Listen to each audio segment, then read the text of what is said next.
Na mtazamaji, ni tarehe 15 mwezi wa 6 mwaka 2023, siku ambayo bajeti ya mwaka 2023 mwaka 2024 imesomwa katika bunge la kitaifa. Kwenye Upeo wa TV47 tutaangazia taarifa kemkem kuhusiana na bajeti hiyo na jinsi ambavyo huenda Mkenya akakosa kufaidika na bajeti hiyo, na ni jinsi gani itawezesha maisha yake kuwa bora au huenda maisha yake akakosa kuwa bora. Kwenye Upeo wa TV47 mimi ni mtangazaji wako Paul Kirobi. Tuna mengi ambayo tumekuandalia usiku wa leo, lakini kwa sasa wacha tupate vidokezo.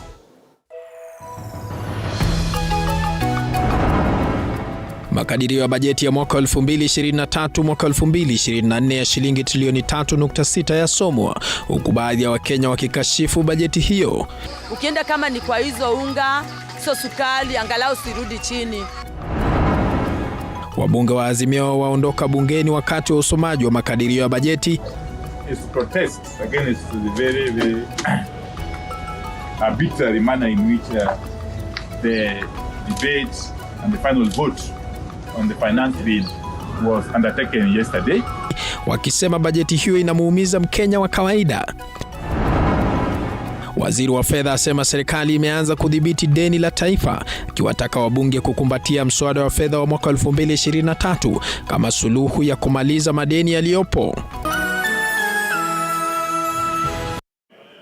Na mtazamaji, moja kwa moja kutoka chumba cha matangazo jijini Nairobi, Waziri wa Fedha Njuguna Ndung'u akisoma bajeti ya mwaka 2023 mwaka 2024 ameeleza kuwa serikali ina uwezo wa kudhibiti deni lake. Akizungumza wakati wa usomaji wa bajeti hiyo bungeni, amewataka wabunge kuunga mkono mswada wa fedha wa mwaka 2023, akisema ndio suluhu ya uchumi bora kwa Wakenya katika siku zijazo.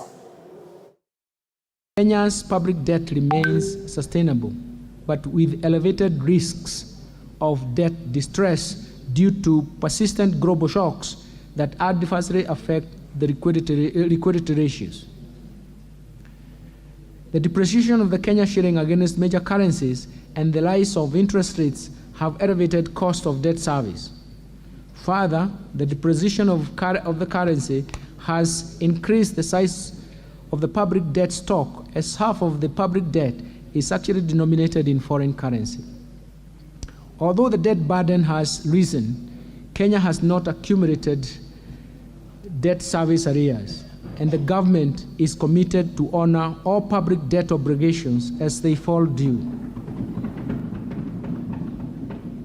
Over the medium term, revenue-driven fiscal consolidation policy stance is expected to improve further the country's debt sustainability ratios and debt carrying capacity. Mr. Speaker, the current limit of the debt as approved in 2020 by this House is Kenya shillings 10 trillion. Guided by the best practice, the government intends to change the public debt ceiling from a numerical number to a debt anchor in form of a ratio of public debt to GDP in present value terms. The proposed change to the debt ceiling provides an appropriate guide for optimal level of public debt based on the country's ability to pay. This is the debt carrying capacity that can objectively be assessed, as well as provide directions on information on debt accumulation or reduction from time to time. In order to anchor debt ceiling in a statute, the National Treasury developed a Public Finance Management Amendment Bill 2023, which has been submitted to this august House for enactment. Na mtazamaji, taarifa hiyo utaipata kwa kina zaidi mwendo wa saa 3. Wabunge wa mrengo wa Azimio wameonyesha kutoridhishwa na bajeti ya mwaka wa 2023 mwaka 2024. Waziri wa Fedha Njuguna Ndung'u akisoma bajeti ya kwanza ya serikali ya Kenya Kwanza. Viongozi wa Azimio wakiongozwa na kiongozi wa wachache katika bunge la kitaifa Upeo waliondoka bungeni wakimkashifu spika wa bunge hilo Moses Wetangula kwa kuruhusu mswada wa fedha wa mwaka 2023 kupitishwa kwa mlango wa nyuma Jumatano.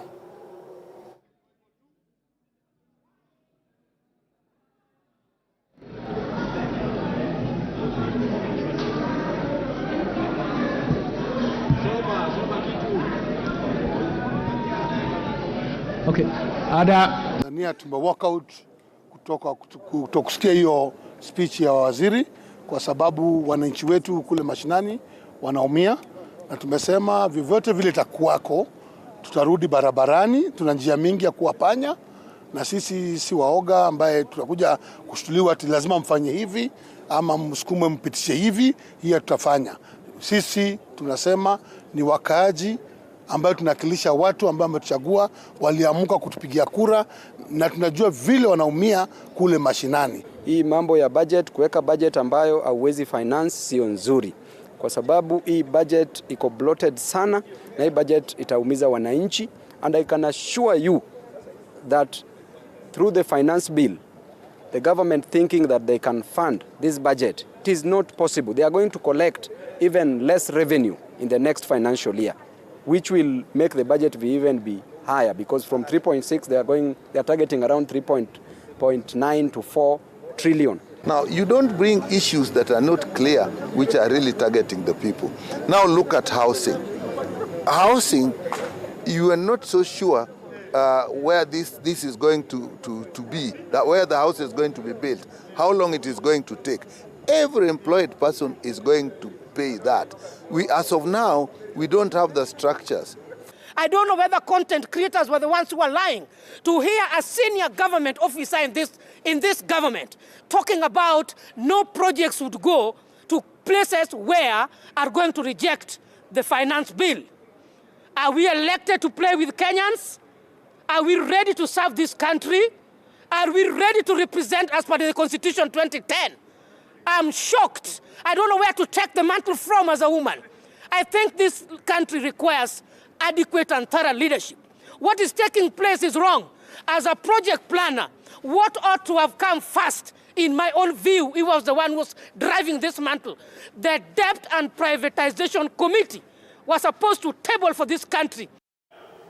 Na mtazamaji, tukiachana na taarifa hiyo, kwingineko ni kwamba muungano wa hudumu wa mahoteli, mayaya, taasisi za elimu, hospitali na wafanyakazi wengineo kudhihia sasa umewataka waajiri wa wafanyakazi wa nyumbani kuzingatia haki zao za kibinadamu. Ombi hili linajiri wakati ambapo wafanyakazi hao walikuwa wanahimizwa kujua haki zao na waajiri wao kuombwa kuwawekea mazingira mema ya kufanya kazi bila mateso au manyanyaso. Katibu mkuu wa kudhihia John Cherop amesema kuwa muungano huo unajitayarisha kupeleka mswada bungeni ili kuwalinda na kushughulikia maslahi ya malipo yao.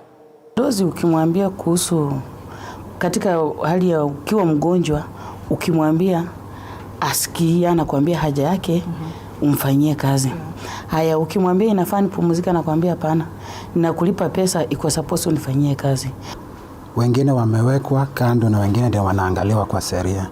Sasa tunaomba hiyo sheria ikipitishwa waangalia pia domestic workers. Kuna machangamoto mingi tunapitia kwa hizi manyumba. Tunadhulumiwa. Hawatuheshimu. Sasa tunataka tuheshimiwe kama wafanyikazi wa nyumba. Kwa ajili sisi pia ni wafanyikazi kama wao, vile wanaenda kwa ofisi yao, sisi pia hiyo manyumba yao ndio ofisi yetu, na inafaa watupatie heshima.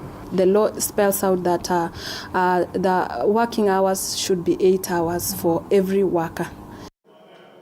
Na mtazamaji, tukiachana na taarifa hiyo, baada ya kusoma kwa bajeti ya mwaka 2023, wabunge bado wanatoa hisia mseto kuhusiana na bajeti hiyo. Hebu tuvuke moja kwa moja kwa sasa, tuungana naye mwandishi wetu Elizabeth Mutuku ambaye amekita kambi katika majengo ya bunge, tueleze mengi zaidi. Elizabeth Mutuku, na bila shaka Kirobi, ndo hivyo kwa saa zaidi ya 10 tumekuwepo hapa katika bunge la kitaifa kuweza kusikiza bajeti ya mwaka 2023, kila tukio tukiwa tunakujuza jinsi ambavyo imekuwa, ambaye ni Profesa Njuguna Ndung'u, waziri wa fedha na hazina ya kitaifa, akiwasilisha bajeti ya trilioni 3.6 kwa bunge hili. Na baada ya hilo tukaona kile ambacho kilitokea awali kwa wabunge wa Azimio One Kenya kujiondoa katika kikao hicho kwa kile wanasema mswada wa fedha au kupitishwa kihalali, na Spika Moses Wetangula ambaye ni spika wa bunge la kitaifa aliwahada hivyo, baadhi yao wakiondoka kwenye mkao huo, lakini kuna wale ambao wamesalia. Lakini zaidi ya yote, wale ambao wamepata kusikiza bajeti hili ama bajeti hii wana yepia kusema. Nitakuwa nikizungumza na yeye katibu mkuu wa chama cha UDA, sio mwingine Ilani Cleophas Malala. Asante sana kupata nafasi kuzungumza nami. Umesikiza bajeti ya mwaka huu ya kifedha wa mwaka huu ambayo imewasilishwa na yeye Profesa Njuguna Ndung'u. Ni kipi ambacho unaweza kusema kuhusu dhidi yake? Kwanza kabisa ningependa kusema bajeti hii ni bajeti yetu ya kwanza kama serikali ya Kenya Kwanza, chini ya uongozi wa Rais William Samoei Ruto, na tunafurahia kwa sababu yale maneno ambayo alikuwa ameyaweka katika manifesto yake karibu ameanza kuyatimiza. Kwanza mumeona maneno ya hustlers, alisema kwamba anaenda kuform Hustlers Fund, na mumeona ameongeza, baada hata ya kuzindua Hustlers Fund, ameongeza bilioni 10 katika mfuko huo wa hustlers, na mahustlers wanaenda kupata sasa pesa ya kufanya biashara. Jambo la pili, alisema kwamba anaenda kusaidia mama mboga, kuhakikisha kwamba mama mboga ameweza pewa ile mandhari mazuri ya kufanya biashara. Umeona kwamba ameweka karibu bilioni 8 kuhakikisha kwamba zile sokoni ambazo zilikuwa zimesimamishwa na hazikuwa zimejengwa, ameweka pesa kuhakikisha zimemalizishwa sokoni. Mama mboga wanaenda kuwa na sokoni Kenya hii. Jambo la tatu, umeona kwamba barabara zile ambazo zilisimamishwa kwa sababu ya kisiasa katika ule mfumo mwingine, ameweka bilioni 220, 250 billion kuhakikisha hizo barabara zimemalizika. Lakini jambo la kunifurahisha kabisa ni kwamba katika masomo, 27.2% ya pesa ya Kenya imewekwa katika masomo. Watoto wetu wanaenda kupata quality education kwa sababu the bigger chunk of budget has gone to education, na haswa masomo ya university. Mumeona ile fund ile Higher Education Loans Board HELB fund ilikuwanga ya 15 billion. Mheshimiwa Rais amesema kwamba anaiweka up to 30 billion. Ameiongeza na 100%. And therefore hii ni budget ambayo imeweza kuhakikisha kwamba ile promises ambayo tulikuwa tumepeana wakati wa uchaguzi imetimizwa. Ukiangalia biashara sasa imefanywa ile ambayo inaitwa cushioning. Mumeona kwamba wamesuggest kwamba wanaenda kuongeza ushuru kwa sukari ambayo inatoka nje, kwa samaki ambayo inatoka nje, kwa furniture ambayo inatoka nje. Hiyo ni kuhakikisha kwamba zile bidhaa ambazo zinatoka kule nje zisije zikompete zile ambazo tunaunda hapa ndani. So tumepandisha ushuru zile bidhaa za kutoka nje, ndio hawa seremala wa hapa waweze kujenga furniture, ndio factories zetu kama Mumias Sugar, Nzoia, Sony, Mohoroni ziweze kufanya biashara hapa Kenya. Wanaazimio wakati waliondoka ndani ya mkao huo walisema kuwa bajeti hii haizingatii mwananchi, bali afisi za watu wakuu serikalini ndizo zimepewa mgao mkubwa zaidi, na cha msingi ni mswada wa fedha ambao hiyo jana ulizua utata. Ni kitu ambacho mna contemplate? Bajeti hii ni bajeti ambayo nimekuelezea imeangazia jinsi vile watu wanaenda kufaidika na Wakenya wanaenda kufaidika. Ukiangalia katika madawa, pharmaceuticals, wamesema kwamba zile projects, zile products ambazo zinatengenezwa, raw material ambazo zinatengeneza dawa, zote zimetolewa VAT tax. Ukiangalia pia vile kuna zile bidhaa ambazo zimeshukishwa bei, kama for example landlords wetu wameshukishwa kutoka 10% to 7.5%, ndio bei ya kuishi hata ya kurent irudi chini. So hii ni budget ambayo ni budget ya mwananchi, ni budget ya hustlers, ni budget ambayo enda kuinua hustlers watoke bottom waende up. Asante sana katibu kuzungumza nami siku hii ya leo, na bila shaka mpenzi mtazamaji umesikia maoni ya hayo. Tumekuwa hapa mimi, mwenzangu Moige William na wengineo wanahabari wetu katika kaunti zote 47 wamechangia mengi kuhusiana na mswada huu na zaidi maoni yao kuhusiana na bajeti. Hivyo tunasema shukrani za dhati. Ninaondoka kwa sasa nikikurejeshea kwako Kirobi, manake saa 3 tutakuwa na mengi zaidi. Na asante sana Elizabeth Mutuku kutoka majengo ya bunge kwa kufanya mazungumzo hayo ya moja kwa moja na alikuwa seneta wa Kakamega Cleophas Malala. Kwa sasa wacha tuangazie taarifa nyingine ambapo sekta ya elimu itapokea shilingi bilioni 628.6 fedha kutoka kwa shilingi trilioni 3.68 ya bajeti ya mwaka wa 2023 mwaka 2024. Kiwango hiki kikiwa kimepita fedha zilizotengewa sekta za afya, kilimo na usalama. Sharon Baranga anaarifu zaidi kuhusu jinsi fedha hizo zitakavyogawanywa katika idara tofauti kwenye sekta ya elimu. Kama ilivyo ada, kila wakati bajeti ya nchi inaposomwa, sekta ya elimu huongoza kwa fedha inayotengewa na serikali. Mwaka huu, sekta ya elimu imepokea shilingi bilioni 628.6 ambayo ni nyongeza ya 10% ikilinganishwa na bajeti iliyopita. Katika fedha hizi, shilingi bilioni 12.5 zitatumika katika kufanikisha elimu ya bure katika shule za msingi. Shilingi bilioni 65.4 zimetengewa kwa ajili ya elimu ya bure katika shule za upili za kutwa pamoja na bima ya NHIF kwa wanafunzi wa shule za upili. Shilingi bilioni 25.5 zimetengewa wanafunzi walio katika shule za sekondari ya msingi. Wakati huo huo, shilingi bilioni 5 zitatumika katika kuwalipia watahiniwa ada ya mitihani ya kitaifa. The ultimate means of ensuring an equitable society is through investment in education as part of human capital development. For this reason, the government will continue to address inequalities in our education system so as to level the playing field for all children irrespective of their background. Kando na hayo, shilingi bilioni 4.8 zitatumika katika kuandika kazi walimu 20,000 watakaofanya kazi kama wanagenzi.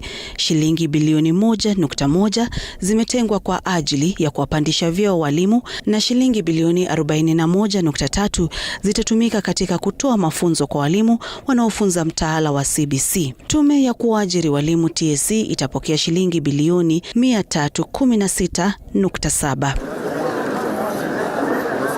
Sharon Baranga, TV47. Na tukiachana na taarifa yake Sharon Baranga, kwa sasa tunaangazia taarifa nyingine sawa na hiyo, huku Rais William Ruto akilenga kukusanya ushuru ili kugharamia bajeti ya shilingi trilioni 3.6 ya mwaka wa kifedha mwaka 2023 mwaka 2024. Wanabiashara wadogo wanalalama kwamba bajeti hiyo itakuwa mzigo mkubwa kwao na itaathiri pakubwa jinsi watakavyojikimu kimaisha, na kutoa wito kwa serikali ya Rais William Ruto kuutilia mkazo mahitaji ya mwananchi wa kawaida. Bajeti ya kwanza ya serikali ya Kenya Kwanza maarufu Hustler Budget chini ya uongozi wa Rais William Ruto, ambao wengi wa mahasla mama mboga maarufu Wanjiku walikuwa na matumaini kuwa huenda ikawafaidi, hasa kutokana na ahadi walizotoa wakati wa kampeni zao. Lakini baada ya makadirio hayo kusomwa leo, ni dhahiri kuwa Wakenya wengi wa kiwango cha chini hawana budi ila kukaza mshipi ili unga usizidi maji. Tunakutana na Konsolata Kimunto, muuzaji wa mboga kutoka soko la Kangemi, soko ambalo linafahamika sana jijini. Yuko kibaruani kama kawaida yake. Juhudi za mchwa ndio ratiba ya kila siku, lakini kwa sasa amejawa na hofu, kwani huenda akakosa kuona matunda ya jasho lake. Taswira hii ndio imekuwa ikiwakosesha usingizi wa Kenya wengi, ikiwemo Rebecca Wawera ambaye kazi yake humpa faida ya shilingi 500 kwa siku. Faida hiyo ndio bajeti yake, hali ambayo huenda ikamweka katika hatari ya kutojiendeleza. Mtazamaji, katika bajeti ya shilingi 500, Rebecca atalazimika kupanga fedha hii kwa makini ili kununua unga, sukari, mafuta na vinginevyo, ndiposa familia yote itosheleze mahitaji yao. Sasa wanafaa zile vitu tunatumia kila siku, hiyo matumishi yetu ya kila siku angalau ikue ya chini kidogo, ndio tuweze kutimiza zile majukumu tuko nazo. Ukienda kama ni kwa hizo unga, so sukari, angalau sirudi chini. Ukienda kama ni kitu kama ngasi, angalau irudi chini. Juu nayo hiyo majukumu yetu, angalau tuweze kutimiza na hiyo bei ya chini. Sasa kama mwenye wameajiriwa, unajua wenye wameajiriwa ni tofauti na mwenye anakuja kuhasu. Wale wameajiriwa unapata mtu anapata mshahara yake, mshahara ya bei iko juu kidogo. Katika pitapita zetu pia tunakutana na mwanabiashara wa mboga Consolata Kemunto. Hali yake si tofauti na muuzaji wa nyanya, kwani bila unga hakuna kununua mboga, hali ambayo imesababisha kuzorota kwa biashara yake. Chini ya shilingi 500 anabaki na 350, fedha ambazo anapendekeza kuwekeza ili kuwasomesha wanawe na shughuli za nyumba.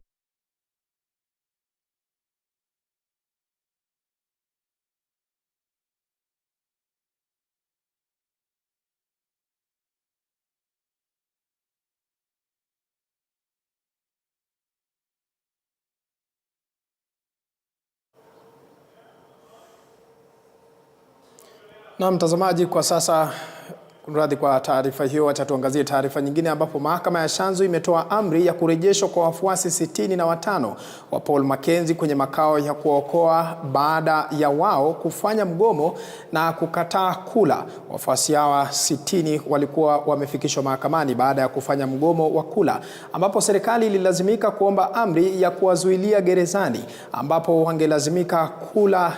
Jaji wa Shanzu Joe Omido alitoa amri hii baada ya kila mmoja wa waathiriwa hawa 65 kusema kwa sauti mbele ya mahakama kwamba watashirikiana na polisi. Hata hivyo, mwathiriwa mmoja ambaye alikataa kuahidi kushirikiana na polisi ataendelea kuzuiliwa katika gereza la wanawake la Shimo la Tewa. Was created. It is instructive from the charge sheet that the 65 persons before the court are listed as accused persons. The charge sheet reads as follows. The charge is attempted suicide contrary to section 226 as read with section 36 of the penal code. Particulars of the offense, it's stated as per the charge sheet, rather as per the attached list. That is the list with the names of the 65 persons before me. On diverse dates between 6th and 10th of June 2023 at Sajahanadi Rescue Center in Mtwapa Township within Kilifi County,